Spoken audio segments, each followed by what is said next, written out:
Hey guys, Adam Trigger here, wagertalk.com. It is Tuesday. We are back with daily videos. Hope everyone had a great 4th of July.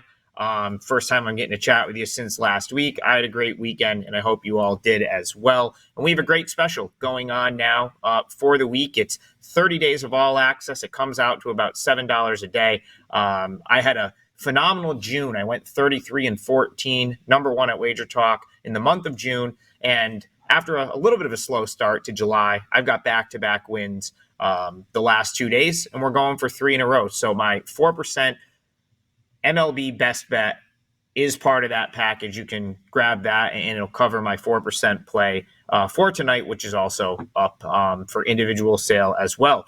But we're going to talk one of the probably the biggest game, in terms of like a marquee matchup in Major League Baseball on Tuesday.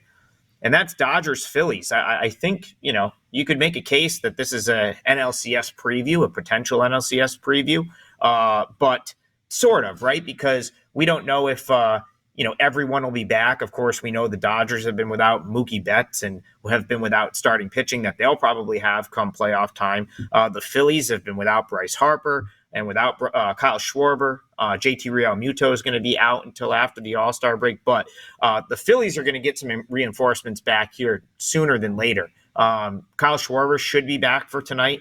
And the more important thing is Bryce Harper back? Are they both in the lineup? Because if that's the case, I think you just from that alone, you have to start looking at the Phillies. The Phillies still a very good team without the two. They still went 5-4 in 9 games without that duo. But they only average 3.7 runs per game.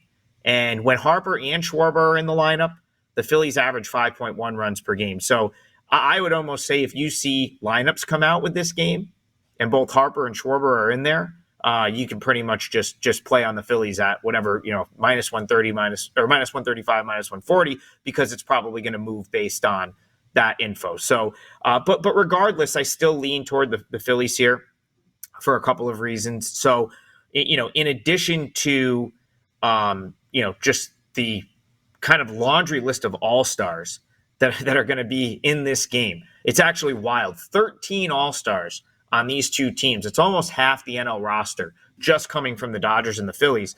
One of those is on the mound for the Phillies tonight, and Zack Wheeler. He's the current favorite to win the NL Cy Young. And, I heard on Twitter, and I just heard, a couple people making the case for the Dodgers today that there's some guys that have good numbers against Wheeler, Freddie Freeman being one of them, who's actually got great numbers against Wheeler, 21 for 51. He's hitting .412 against him in his career. My counter to that is, well, Freddie Freeman has good numbers against most people, most pitchers. And, this is a different Zack Wheeler than we've seen for most of his career. This is potential career year, potential Cy Young. And so I'm still willing to give Wheeler the benefit of the doubt in that regard. Now, one of the ways I think I get an edge for, in terms of like betting Major League Baseball, someone asks you, where does your edge come from when you're trying to pick games, and why do you think you have an edge? And for me, it's the amount of AAA baseball I watch. I actually don't know how you're getting an edge betting MLB sides at this point, just picking teams to win.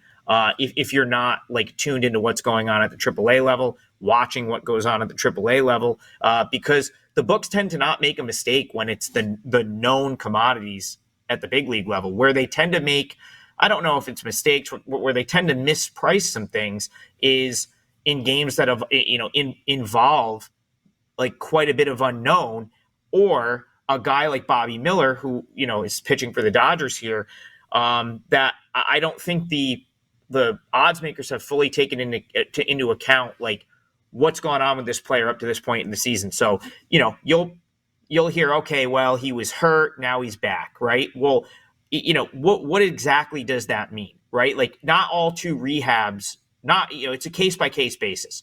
And in this case, we've got Bobby Miller, who had a shoulder injury. He missed almost 2 months with shoulder inflammation. He came back, and he went like long-form rehab, right, where he went down to A-ball, made 2 starts at A-ball, which I'll usually kind of throw those out. That's more to get the feel back. But the 2 starts at AAA were concerning. I watched both of them. He was all over the place. A 6.23 ERA across those two starts, opponent batting average of 286. But in the 8.2 innings across those two AAA starts, 5 walks, a hit batter, and only 6 strikeouts, a 1.73 whip. And so it doesn't really surprise me based on what I saw there that in 3 starts since coming back to the big leagues for Miller, command has been a huge problem. In those 3 starts, he's accumulated 13.1 innings pitched. He's got 9 walks. That's, really something that if you watch, you kind of watched him all over the place at AAA for a couple starts. You had to say, I said to myself, all right, I kind of want to see him not do that his first couple starts back at the big league level, or I need to start evaluating, all of that as a whole. And so I see, that's now you put the two together. That's 5 starts where he's gone about 22 innings.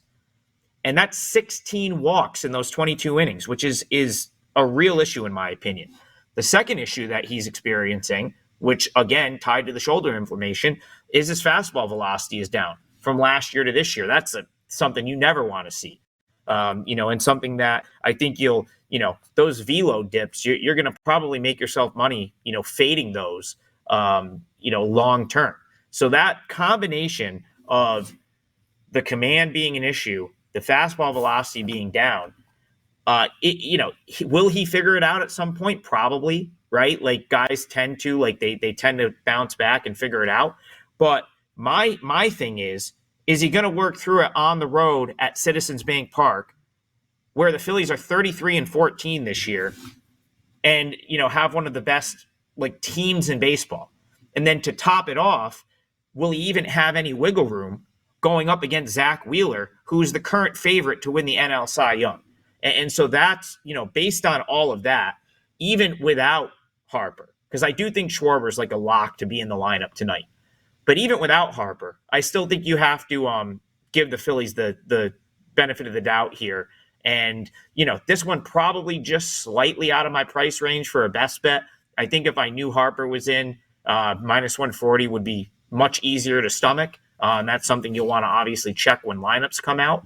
But even without Harper, I still think the Phillies have a pretty, substantial edge in this game because of that. So I like Zack Wheeler. I like the Phillies. It's not rocket science that they've just absolutely mashed at home this year. But I think, Bobby Miller is going to have to prove that he's back before I'm not willing to, before I won't go against him. And since he hasn't done that in what's now 5 starts from AAA to the 3 big league appearances he's had, I think you got to still play against him. So free play for Tuesday is Phillies minus 140. And for my best bet of the day, it's a 4% client play. That's up now on my page, wt.buzz/AT. And go check out that 30-day special. It's good for all handicappers. But, that'll take you right into August. Preseason football, believe it or not, here less than a month away. So it's a great time to grab that 30-day special. And again, you can find that all on my page at wt.buzz/AT. Don't forget to like and subscribe, and we'll see you guys tomorrow.